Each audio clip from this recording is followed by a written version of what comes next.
Chapter 1 Consuming Modernity. Conspicuous consumption and the expansion of taste. The department stores had fostered an extravagant taste, not only for clothes, but also for things one might do without.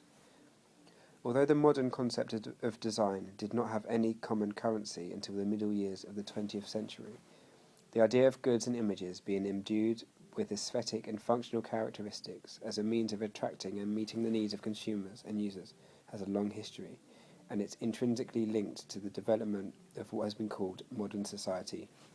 In brief, it developed as a direct result of the expansion of the market for consumer goods and the democratization of taste.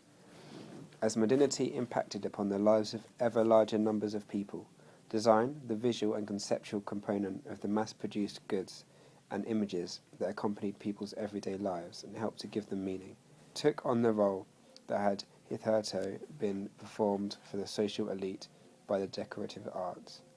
For centuries, handmade furnishings, ceramics, glass, metalwork, dress, printed artifacts, and even carriages have played many roles within the lives of the members of the upper classes, acting as providers of comfort, as markers of propriety, as the glue of social, family, and gender relations, and as social mobility increased as visual signs of fashionability, taste, and aspiration. From the 18th century onwards, in both Europe and the USA, industrialization began to create new levels of social upheaval as increased access to goods started to blur traditional class distinctions. New classes emerged as increasing numbers of consumers embraced goods which played more than a mere utilitarian role in their lives. Within this context of enhanced social mobility, the link between the decorative arts and taste was reinforced and became a key social indicator. As in later years, industrially produced goods gradually became accessible to more and more levels of society. Designed goods and images took over from the decorative arts the task of demarcating social difference, becoming a means through which large numbers of consumers could express their social aspirations and achievements. They also significantly took on the task of messengers of fashionability and modernity. In the years leading up to 1914, the products and images being consumed in ever-increasing numbers were not always characterized by what we would now understand as modern aesthetic. The experience of living in the modern world was as well established and understood. There has been much debate about the moment at which the process of modernization first came to be expressed through material culture. Studies have been undertaken, for example, which have documented conspicuous consumption as a 16th century phenomena, and several social historians have studied the changing patterns of consumption in the 18th century and their relationship with material culture. Lorna Weatherhill, for example, has demonstrated the way in which, in Britain, the levels of ownership of new goods varied considerably in urban and rural areas. Saucepans, she explained, associated with cookery on an enclosed stove, were 4 times as common in London and other towns as they were in the countryside, where about only 1 in 20 households used them. Earthenware, although used in farming as well as in households, was more common in London than in provincial towns. Her groundbreaking study, which set out to substantiate the claim that mass demand proceeded and indeed people bring about the changes in manufacturing techniques associated with the Industrial Revolution, provided data relating to both aristocratic and democratic consumption and to the ways in which certain goods, textiles, ceramics, and metal goods in particular, played key social and cultural roles for new consumers. Through the 19th century, the middle classes continued to expand in number, and their capacity to consume increased. Studies of the patterns of their consumption in Britain in the 19th century are few and far between. However, and the picture presented by historians to date has tended to focus on goods destined for the private, domestic arena. Work is being undertaken on the customers of high-end manufacturers, such as the furniture-making and interior decorating firm of Holland & Sons. But there is still much more work to be done on the consumption patterns of people inhabiting the other end of the social spectrum. W. Hamish Fraser has provided an overview of the way in which the expansion of the 19th century British market for manufactured goods was a direct result of the growth in the population an increase in spending power, and shifts in taste, which encouraged people to transfer their spending from one set of goods to another. In the 1860s, he explained, more gas cookers became available as a result of a fall in the price of gas. By 1914, new household objects such as the US Bissell carpet sweeper came onto the British market. Following its success in the US marketplace, the domestic vacuum cleaner made its appearance in Britain at the turn of the century, and by the first decade of the new century, the bicycle and the automobile had become common appendages of the urban scene. The strategies involved in catering for, sustaining, and expanding this new mass market subsumed the question of design, through its role growing within advertising, marketing, and retailing. Visual elaboration was also a component of the appeal of the new goods themselves, albeit to a limited extent, as technological novelty tended to play a key role in most common choices. Sometimes, aesthetic decisions were taken to conceal the novelty that was perceived by some consumers as a threat rather than bonus. This was especially the case in some of the new domestic electrical products, which featured rococo patterns on their metal body shells in order to enhance familiarity and relieve anxiety. Great Britain was the first country to witness the advent of mass consumption, but the same phenomena became visible very soon afterwards in a number of other European countries, as well as in the USA. Although it took longer than Britain to make demands of its manufacturers to produce more goods, when it finally did so, the USA saw much more dramatic and rapid growth of consumer activity, and a more forward-looking approach towards the development of new technological products, destined for both the public and the private spheres. In his study of the changing nature of American middle classes, the historian Richard L. Bushman has shown how they achieved refinement by the mid-19th century as a direct result of material and environmental developments. Gentility, he argued, went hand in hand with the sophistication of a model of domesticity, the growth of the cities, and the acquisition of taste.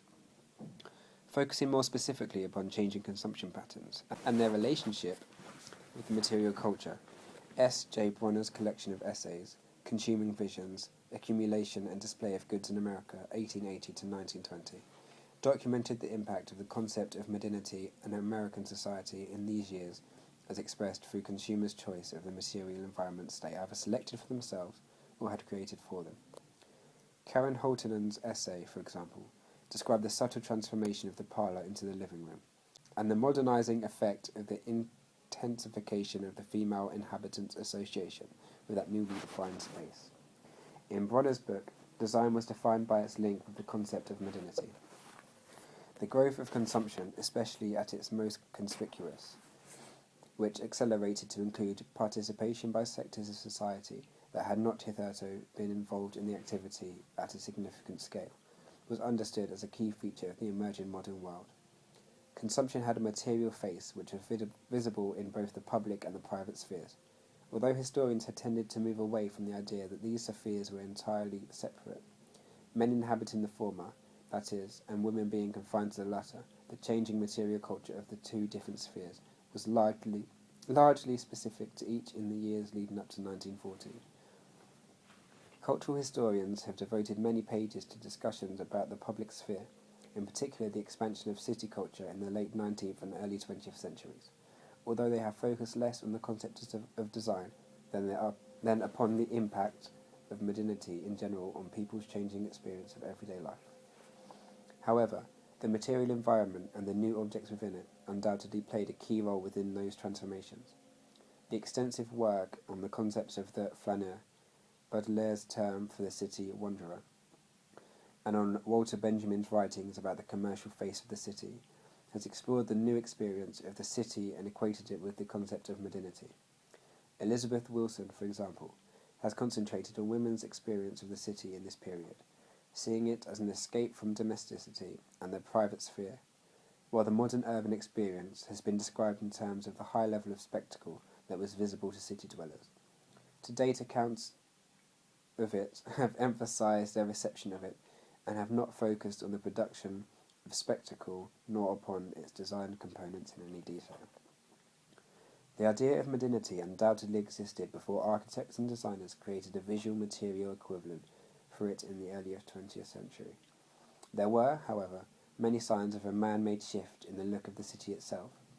Whether London, Paris, Vienna or New York, at the end of the 19th century the impact first of gas, and then the electric lighting, for example, transformed the city into a very different nighttime environment, while the advent of new retail outlets, department stores in particular, transformed the act of shopping and, perhaps more significantly, that of window shopping. New objects of transportation, trains and cars among them, also contributed to the new feel of everyday life. Technology and design worked hand in hand to facilitate a transformation of the visual impact and the material fabric of the urban environment, which in turn had a transforming effect upon those who experienced them. The American cultural historian William Leach has written at length about the way in which the impact of the enormous sheets of plate glass which suddenly entered the environment as store windows created a new level of spectacle for the city dweller or visitor. Seen from the street itself, the illuminated contents of these public theatres provided a new and dramatic form of popular entertainment, most significantly for the emergence of a concept of design defined by its role in the formation of modernity. These new spectacular displays were created by a new visualizer, the show window display artist, whose job it was to create a dramatic visual focus, a frame for consumer goods which were as yet less overtly modern in their appearance. For the numerous flaneurs, whose presence transformed the streets of the city, the overtly commercial role of this form of display provided a foretaste for which later came to be called design for industry. And the 19th century store display artist can be seen as a forerunner of the interwar creative artist known as industrial designers, who went on to transform the appearance of goods. Many accounts of the birth of the department store have been written by literary historians, social and economic historians, and the architectural historians, among others. The fascination with this subject derives from the desire to capture the heart of the early modernity as it affected consumers, to uncover the roots of contemporary consumer and commodity culture, and to understand more fully the nature of the modern experience. Feminist historians have been particularly active in this field, seeing the department store as a site of women's first encounter with the public sphere and the commercial culture. Of relevance to this account of the emergence of a concept called modern design is the fact that the department stores of the second half of the 19th century marked the consolidation of an emphasis on the experience of seeing and the marginalization of the functions of the other senses, in sharp contrast to the act of buying goods from a market stall, an activity which involves touch and smell as much as sight. The dominance of the eye characterized the modern way of shopping and of interacting with the modern world. This shift marked a moment when the visual appearance of the goods and the environments characterized the modern way of shopping and of interacting with the modern world. The shift became the key characteristic of the increasingly visual world as experienced by modern consumers and created by modern designers. Within the public sphere, numerous visual, material and environmental markers of modernity, from the new objects of public and private transport through dress, posters and other public signs, to spaces within public buildings, were in evidence in the late 19th century. So novel was the appearance of many of the new objects of transportation, bicycles, railways, trains, transatlantic liners and early aeroplanes, that their engineered forms took on an iconic significance. So powerful was their visual and symbolic impact that a little later, in the first decade of the 20th century, architects and designers were to take their aesthetic lead from them when designing their modern buildings and objects. The rational kitchen, for example, took its inspiration from Pullman trains and liners, where space was at a premium. In the years leading up to 1914, designers began to borrow from one new form to create another. The smooth, aerodynamic forms of early automobiles, for example, taking their lead from the bulbous shapes of the prows of boats and the fuselages of aeroplanes. In such a way was the self-referential aesthetic of modernity created, the early product designers borrowing forms from their immediate predecessors in this role, the engineers. Most significantly, the creators of material culture at the turn of the century refused to look backwards from the models, as their Victorian antecedents had done. They felt impelled, rather, to look sideways to contemporary sources, Alternatively, they looked beyond culture to nature in order to start afresh, as manifested in the sensuous forms of Art Nouveau, the first of the international modern decorative styles. While the material culture of the public sphere openly embraced modernity, welcoming the influence of new materials and the visualizing skills of the creative engineers, quickly coming both to represent and embody it, the private sphere was slower to respond to the same impetus. Nowhere was this more apparent than in the domestic interior, especially in those areas of the home where everyday life and its accompanying rituals were visibly enacted. In the USA at the turn of the century, for example, following the advice of Edith Wharton and Ogden Codman, in their book on the subject, the interior fashion of the day favoured the French 18th century style, understood to be the perfect messenger of good taste, especially for the newly rich sector of society, which had not been brought up in tasteful environments, and which was, as a result, reluctant to take risks in the game of social display. Even in this most conservative of arenas, however, a level of modernization gradually became apparent as new technologies, such as gas and electric lighting and heating, began to make an impact. While not every aspect of material culture moved at an equal pace towards modernity, there was an overall sense at the turn of the century that in a variety of ways, important transformations were taking place, which were changing the experience of everyday life for expanding numbers of people. Dress, or fashion, as it had become for the majority of people by that time, played a key role within both the private and the public spheres. A number of studies have looked in detail at the cultural impact of men and women's clothing in relation to the concept of modernity in this period. Elizabeth Wilson, for example, has shown how fashion and modernity developed hand in hand with each other, especially in their negotiation with identity and urban life. While Christopher Breward's account of male clothing in the period has demonstrated that men were not, as has frequently been claimed, operating outside the fashion cycle, nor were they absent from the picture of consumption. Indeed, the claim of standardization in men's dress can be seen to indicate an ideological position rather than a reality. Just as Henry Ford subtly modified the Model T automobile according to changing tastes, while claiming that it remained unchanged, the early 20th century party line in relation to men's dress was controlled by the modernist belief that men were governed by rationality rather than desire, and that they resisted the urge to join the fashion cycle. As Roland Barthes has explained later, the language of material culture in the context of consumption operated simultaneously on two levels. In order to follow the logic of the capitalist economy, it had to depend upon the irrationality of desire, the emotions underpinning many consumption choices, but it also articulated the rationality of the production system. From the outset, design was characterized by the dual alliance, its main raison d'etre being its role within industrial production, but its primary function being that of stimulating desire. Nowhere was this more overt than in the gap between the reality of everyday consumption and the rhetoric surrounding early modernism, which claimed a rational underpinning for design. In 1899, the social scientist Thorsten Veblen published this seminal text, The Theory of the Leisure Class, one of the first attempts to understand the cultural underpinning conspicuous consumption. Later, George Simmel also set out to unravel the same conundrum. Veblen focused his study on the way in which society was driven by conspicuous consumption and leisure. In the consumption of women's fashionable dress, he saw the existence of a social process which could be used to describe the consumption of other kinds of goods as well, although with less intensity. The situations he observed were characterized by fashionably dressed women acting as markers of their husbands' social position and continually seeking new, ever more fashionable clothes in emulation of those whom they saw as their immediate social superiors. The concept of upward emulation was his way of describing the mechanism that underpinned the continual process of conspicuous consumption and fashion change.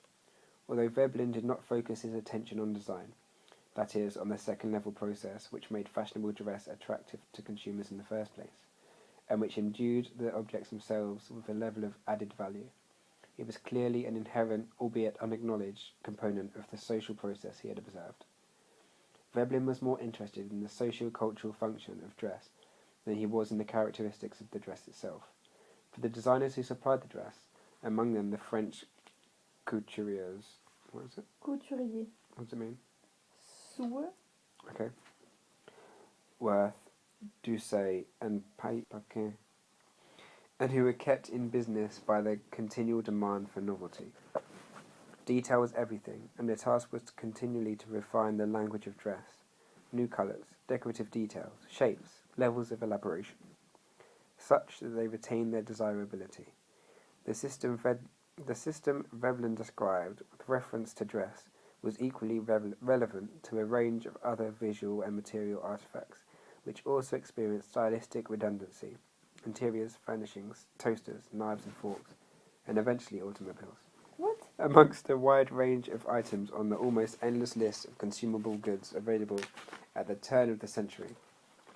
So fundamental was the role of the material culture in maintaining the stability of a society of which the main characteristic was continuous change, the dependency upon visually skilled individuals to conceptualize and continually renew the visual appearance of the consumable signs available to an ever goods-hungry population was paramount.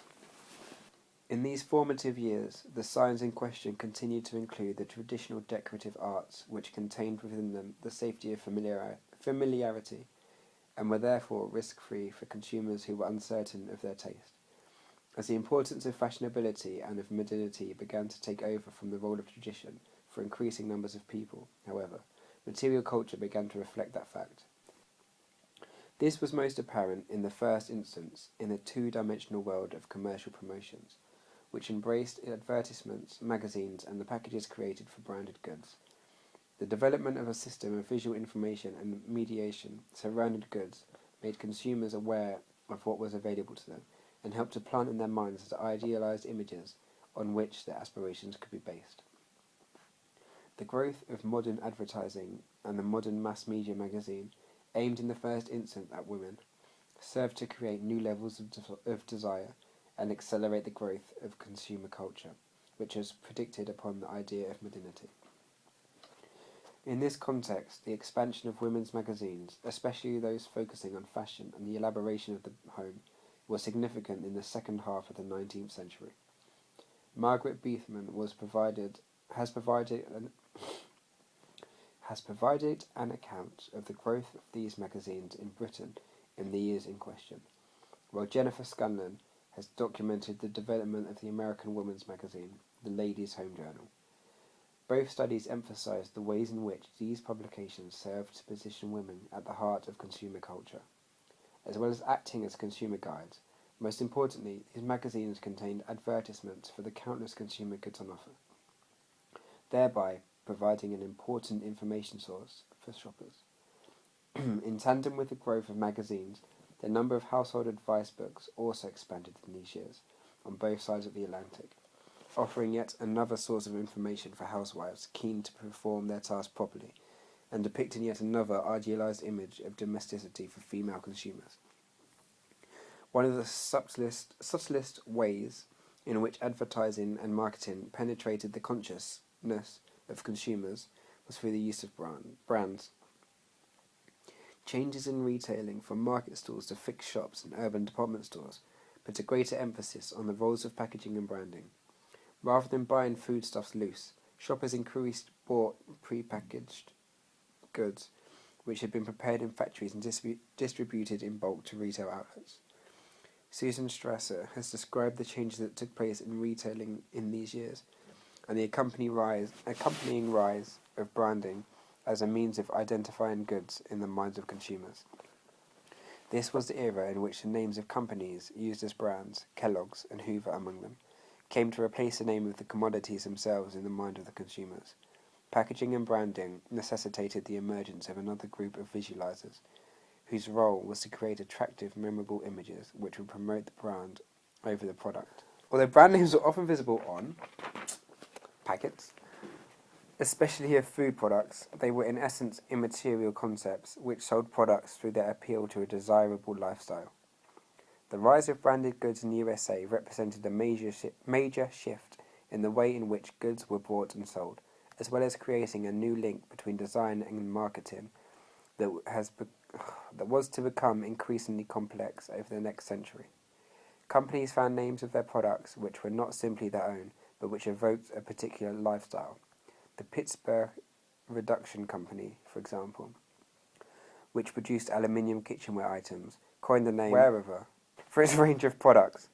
It was intended to describe its pots and pans for their potential consumers, who were perceived as national beings who wanted value for money. Oh yeah, that's good.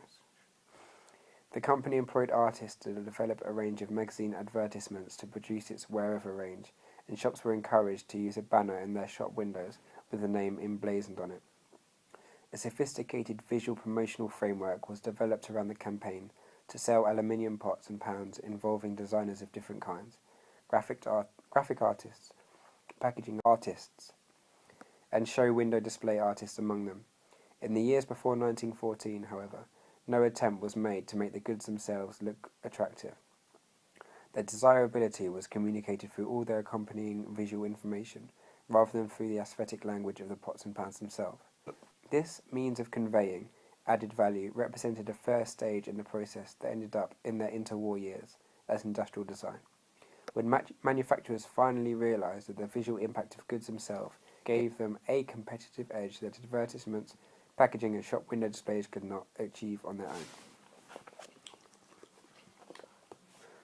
By the early years of the 20th century, in its attempt to stimulate and requite consumer desire, the commercial world had developed a set of sophisticated marketing strategies involving a wide range of visualizing and conceptualizing practices.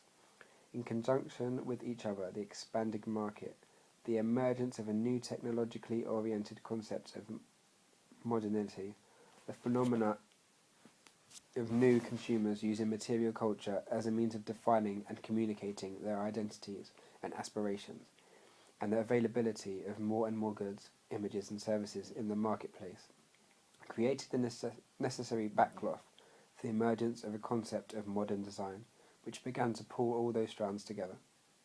Most significantly, that concept of design was characterized by its unique position at the interface between consumption and production, and its ability to relate to both the irrational behavior of consumers and the increasingly rational process of mass manufacturing.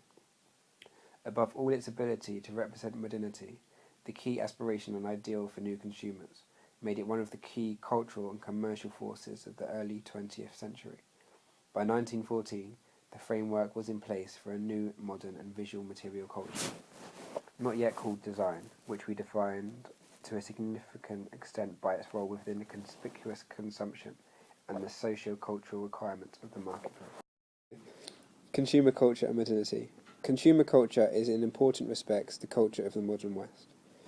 In the years between the two world wars, modernity entered into the lives of large sections of the populations of the Western industrialized world in a multitude of ways.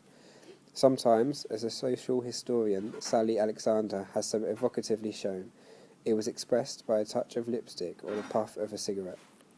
At other times, it was represented by the wholesale reinvention and reshaping of the material environment, as seen, for example, by visitors to New York's World Fair in 1939.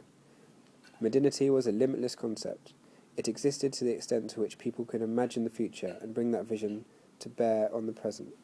It was frequently experienced as an aspirational concept, something which promised a level of added value in people's lives, which went beyond need into the world of desire. Presented to them through the mass mediation of industrial manufactured goods, magazines, films and advertisements. It had something of the unattainable about it, while it was still, to a limited extent, attainable. Luxurious, it was also democratic. Perhaps modernity's key characteristic, as it was presented to the consumers of the industrialized world, was its inbuilt ambivalence and contradictions. Inevitably, designers paid to be imaginative and visually innovative, played a key part in the process of envisioning various models of modernity and of ensuring that, by being constantly renewable and renewed, it remained just out of reach. In the interwar years, the outward signs of modernity continued to be most obviously visible in the public arena.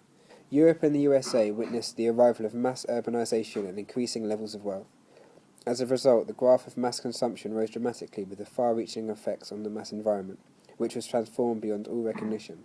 As car ownership grew, for example, an enhanced roadside material culture of motels, drive-in cinemas and petrol stations developed to support it. Also in the public arena, the increased consumption of goods for personal embellishment, from frocks to makeup, and the enhanced visibility of women in public spaces were such that city life was visually transformed. The ever-increasing impact of graphic advertising and commercial display added to that effect, creating a mass environment which, in urban and increasingly in suburban centres, was visually transformed. These changes did not happen by themselves, of course, but were driven by the commercial machine that underpinned the expansion of consumer culture at this time. This was especially apparent in the USA, where the art of marketing was at its most sophisticated. Much has been written about the new process that were put in place. Susan Strasser and R.S. Tedlow, for example, have documented the rise of mass marketing in the USA, showing the complex way in which it developed. Case studies have contributed to this picture, showing how marketing ensured the mass-produced goods reached a large-scale audience of consumers. In her easy celluloid dreams, The Marketing of Q-Tex in America, 1916 to 1935, Kate Ford has shown how the J. Walter Thompson Advertising Company set about selling nail varnish to a female mass market. The Q-Tex brand was heavily advertised through women's magazines, the readership of which was expanding exponentially at this time. Ford explained how JWT's strategy was to sell the name of Q-Tex as if it were a kind of deity, in line with the range of other modern hygiene products, among them Borax, Kleenex, Lux and Pyrex. The utilisation of strikingly modernist packaging was also an important selling point. The importance of the detail of this and other studies, among them Kathy Pace's Hope in a Jar, The Making of America's Beauty Culture, is crucial to understanding of the way in which consumer fantasies were to a significant extent created, controlled and fulfilled by the commercial system which embraced design. Even with the hardships of the 1930s, the desire to consume a particular range of goods, cars, refrigerators and other domestic appliances among them, did not abate. These new products of the technological industries came with a vision of modernity built into them. Cars, for example, were manufactured by new techniques, and from the late 1920s were styled to appeal across a spectrum of consumers. General Motors' range of cars, for example, including its upmarket Cadillac and its downmarket Buick. The market segmentation of goods not only reflected consumer difference, but also played a key role in creating it. The result was the emergence of a subtle consumer design relationship that applied right across society, not, as previously, only for the wealthy sector, which had been able to demonstrate its taste through the acquisition of goods. Sally Clark has described the way in which, inasmuch as it was not possible for the GM to predict consumer tastes, its venture into industrial design constituted a business risk which it was, nevertheless, willing to take. It was undoubtedly a risk that paid off. The democratization of taste and luxury brought about by design's alliance with mass production industry was intensified through the interwar years across the industrialized world and brought into being a new sensitivity to stylistic change on a mass basis. The fashion cycle, the Veblen had analysed some decades earlier, became a widespread reality, fueled by those areas of material culture, fashionable dress and motor cars in particular, which were most susceptible to this kind of change. Arguably, a gendering of material culture was put in place, whereby women used their dress, their beauty products and their interiors to express their level of fashion awareness, and therefore of their real aspire to social standing, whereas men were beginning to invest their status and identities in their own range of consumer machines. The fact that the car was a visual sign located primarily in the public sphere confirmed its essential masculinity. Much has been written about the female consumer in the interwar years. Indeed, even within the period, it was widely acknowledged that women were the key consumers. In Selling Mrs. Consumer, the household management expert Christine Frederick described what she believed to be the characteristics of feminine consumption. In a section entitled Guessing a Mrs. Consumer's Character, she explained that Mrs. Consumer habitually proceeds more along the lines of instinct than upon theory or reason, and accommodates herself more readily to practical realities. Man is more thoroughly theoretical. In an article entitled Consuming Brotherhood, Men's Culture, Style and Recreation as Consumer Culture, 1880 to 1930. Mark A. Fuck off, I can't explain that. Claimed, however, that men were indeed a very large and important consuming constituency. The evidence he provided indicated that men were indeed significant consumers in that period, with their range of possible consumables including ready-to-wear clothing, sports equipment and recreational activities. Unlike women, he argued, men did not acquire their goods from shops and department stores, but rather from a range of non-retail outlets, such as saloons, lodges, clubs, barbershops and dime theatres, which is clear from all the literature dedicated to gendered consumption in this period, as design goods, images and services played an important role in motivating sales and meeting the needs and desires of both men and women, albeit perhaps in different ways. In his book Auto Opium, the sociologist David Gartman argued that what has been described as the feminization of the automobile, the emphasis upon the colour and appearance in consumer decision-making in relation to this product, was in fact a means of men not having to admit that they, as much as women, participated in the fashion cycle and were equally interested in the process of the aestheticization of everyday life, which was being identified as at an enormous speed. With the advent of mass manufacture, the worlds of production and consumption became increasingly intertwined. Gartman also explained, as the makers of products such as cars also became their consumers. The car industry was a classic example of this phenomenon, as the workers who assembled the cars manufactured by Ford and GM also constituted a large section of the market for the end product. Gartman described this as a form of compensation through consumption for the loss incurred by their labour being sold to the capitalist system. The effects of cars on the urban and rural landscape were seen not only in the fact of their presence, but also in the other environmental elements that naturally accompanied them. New road systems crisscrossed the countryside. Petrol stations became familiar features of the town and the countryside, and in the USA, roadside cinemas, restaurants and motels proliferated. Not only the buildings, but also their graphic advertising appealed to the world on wheels and were designed accordingly. The design historian David Jemiah has researched the expansion of petrol stations in Britain in the years in question, showing how they irreversibly changed the shape of the rural and urban landscape. His essay explains how this change did not come about without resistance, and that a sector of the population saw this as a regrettable American influence, which was ruining the environment. Indeed, from the outset, the advent of consumer culture had its aggressive opponents, who did not want natural landscape polluted by unnatural constructions and garish graphics. A level of conservatism always accompanied the more accepting face of consumer culture, and resistance was felt at many moments. Aluminium cooking pots were, for example, believed to spread disease, and new chemical substances, such as the nitrocellulose in nail polish, were also seen as a danger. Design, whether in the form of advertisements, packaging, or as part of the goods themselves, played an important role in offsetting such anxieties and appeasing consumers through an appeal to their needs and wants, an evocation of a pleasant, beautiful world in which progress was always seen as benevolent. Arguably, the advent of the motor car was the most radical, modernising material cultural force of the interwar years, most dramatically in the USA, but also significantly in Europe. This has been recognised by a number of studies which have focused on the automobile's cultural impact. In their preface, The Automobile and American Culture, the editors David L. Lewis and Lawrence Goldstein noted society's ambivalent relationship with the automobile. "We still complain," they wrote, "that vehicles disturb tranquility, pollute the environment, kill us off in large numbers, and strain our pocketbooks. But only a handful of us have traded motor vehicles for mopeds, much less bicycles."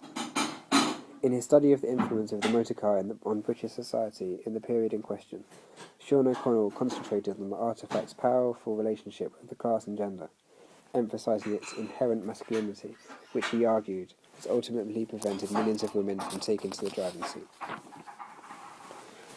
Other designed public environments played a key role within the formation of urban modernity, especially those linked to work, shared leisure and shopping. In all, the modern metropolises of the Western industrialised world, shops and experience of shopping were important agents of modernisation for large sections of society. Building on pre-1914 innovations, when the modes of selling to a mass market were first put in place, shops took on the virtual symbolism of the novelty by presenting themselves for a set of visual languages which are overtly modern. The effect was circular, in that these new environments simultaneously reflected and created a modern consumer culture. Indeed, shops were among the first buildings and interior spaces to be influenced by the modern styles available on the marketplace, from the austere forms of high modernism in the most upmarket stores, Simpsons of Piccadilly in London, for example, to the more decorative American-influenced curved forms of streamlining, sometimes referred to as modernistic, and the French-derived modern. French designers played a special role in the modernisation of the shopping environment, in that country manufacturing was dominated by the luxury trades, those of horticulture, perfumes, interior decorations, and craft-made furniture among them. Shopping was therefore geared on the one hand to the socially and financially privileged who purchased their goods from elite outlets, while, on the other, it promised a level of new... Oh, what? A level of new level of... Okay, that's wrong. What the fuck? It promised a new level of accessibility. Okay, that's stupid. To a luxurious lifestyle for aspiring consumers who could experience the modernity of the department store and the boutique. In her study of 1920s Paris, Tag Kronberg explained how the devanture de boutique, shop front, was frequently cited as the most appropriate means of modernising Paris. This was described as a feminised modernity, strongly bound up with the concepts of fashion and luxury. Modernity was especially evident in post-war dress. After the First World War, a revolution occurred in women's dress, and general profiles such as the soft flowering forms of the early century were replaced by a more linear, angular silhouette. On one level, the idealised body was dramatically transformed as fashionable women increasingly aspired to a look which was nearer to the modernist machine aesthetic. Men's idealised bodies also changed to reflect a changed image of modernity. Transformations in hair styling were particularly apparent. New technology enabling women to curl their new short hair and present it in the fashionable styles of the day. Innovative hairdressers such as Antoine of Paris turned hairdressing into an art form which was emulated in the urban centres across the globe. The spaces in which such activities took place were hybrid in nature, reflecting both the advances made possible by technology and the traditionally private and intimate process of having one's hair dressed at home. Even within the private arena of the home, the bastion of traditional values, modernity was making its mark in these years. This was especially noticeable in the kitchen and the bathroom, where new technologies were having an impact and where there were less resistance than in the living room to the improvements that could be made. The kitchen was affected by advances in organisation, inspired by the work of the household management expert Christine Frederick and others in the early century, such that continuous work surfaces were increasingly in evidence for those consumers who could afford them. The new labour-saving appliances were consumed in large numbers, their impact being as much as status objects as time savers. The refrigerator, in particular, took on an iconic significance in the 1930s, representing the arrival of modernity in countless kitchens across the globe. The entry of modernity into the domestic arena in these years went hand in hand with the housewife's changing role and status. From a rational scientist in charge of a laboratory, she was increasingly depicted as a caring wife, mother, and consumer, and by the 1930s also as a charming hostess, minus her apron, inviting visitors into her home and showing them her modern goods. Inevitably, for large sections of the population, this was an idealised shifting image rather than a lived one. It was created for the most part by manufacturers and their advertisers in order to convince women that they should identify themselves as consumers first and foremost, and define both themselves and the social status of their families through consumption. In spite of the efforts made by manufacturing industry to introduce modernity into the domestic arena in order to sell its goods, the home retained a predominantly traditional face. This was especially apparent in the living areas, where familial values were located and which depend upon the role of memory for their continuity.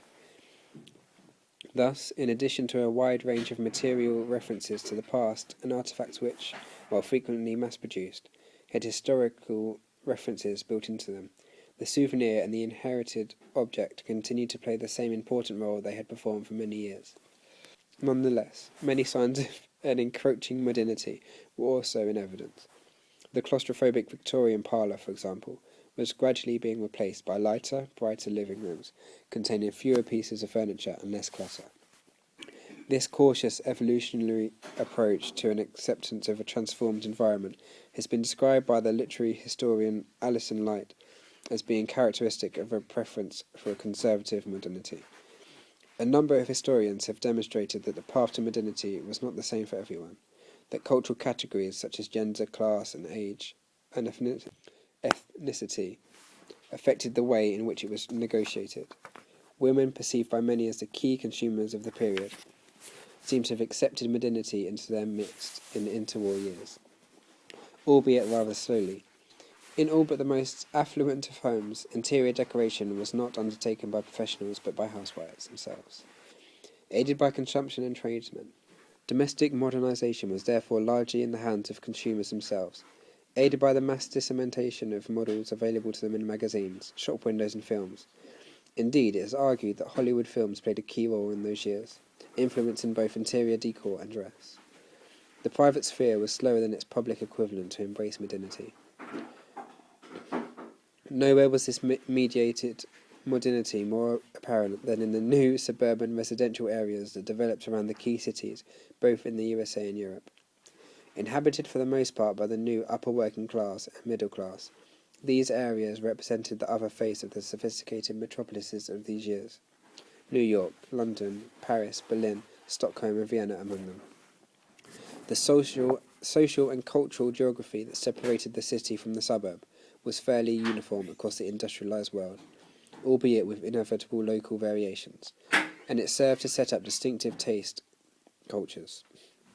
On one level, the suburbs now consumed what the cities had consumed some time earlier, and had since rejected as being unfashionable. On another level, the suburbs and the cities supported completely different systems of production and consumption, which did not touch each other, but which, nonetheless, had some things in common. It became apparent that it was possible within mass production and consumption to have distinctive taste cultures, all of which was perceived as modern according to their own definition, but which had little in common with each other. This can be explained in part by Ben Fine and Ellen Leopold's theory of systems of provision, which suggests that people's tastes are formed only in the economic context of the particular system of provision which is available to them.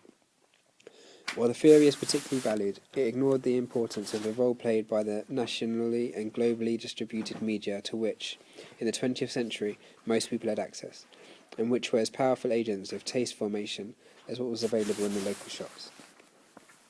By the late 1930s, a concept of modernity had penetrated the worlds of most people living in the Western industrialised world to some extent or other. The effects of marketing, advertising and branding were widespread, and there was an increased level of self-consciousness about the stylistic languages of mass-produced goods, images and spaces. Self and group identities were increasingly being negotiated through consumption, the meanings of which were injected into material and visual culture, not only at the time of the manufacture and sale of goods and images, but also as they moved into social and cultural circulation.